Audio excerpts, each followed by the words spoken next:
ছেলেটার নাম রাহুল, বয়স 10। সারাদিন খেলাধুলা, দুষ্টুমি আর পাশের বাড়ির মুরগিটাকে বিরক্ত করেই তার দিন কেটে যায়। আর সেই মুরগির নাম কেকা। সাদা পালক, চোখে তেজ আর স্বভাব একেবারে সংসারী মায়ের মতো। প্রতিদিন সকালবেলা ঘুম থেকে উঠে সে ডিম পাড়ে, নিজের ঘর পরিষ্কার করে, ছোট ছানাগুলোকে নিয়ে মাঠে যায় খাবার খুঁজতে। গ্রামের সবচেয়ে পরিশ্রমী মুরগি বললেই কেকার নাম আসে। কিন্তু সমস্যা একটাই, রাহুল। যখনই কেকা ডিম পাড়ে, রাহুল এসে নিয়ে যায়। কখনো ডিম ভাঙে, কখনো গাছে ছুঁড়ে মারে। ছানাগুলোকে ধাওয়া করে হাসে, মাঝে মাঝে তাদের ধুলোয় গড়াগড়ি করায়।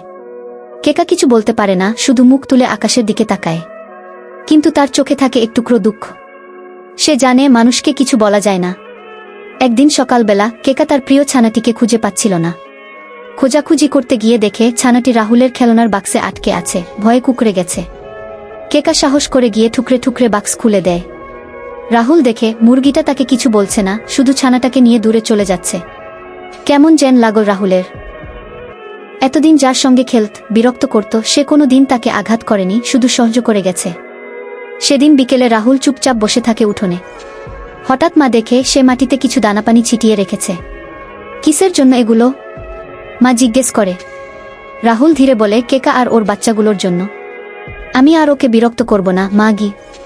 সেই দিন থেকেই কেকার নতুন বন্ধু হয়ে ওঠে রাহুল। সে ডিম চুরি করে না, ছানাদের ধাওয়া করে না, বরং তাদের পাহারা দেয়। একসময় গ্রামের সবাই বলে, দেখো একটা মুরগি কিভাবে এক ছেলেকে মানুষ বানিয়ে ফেল।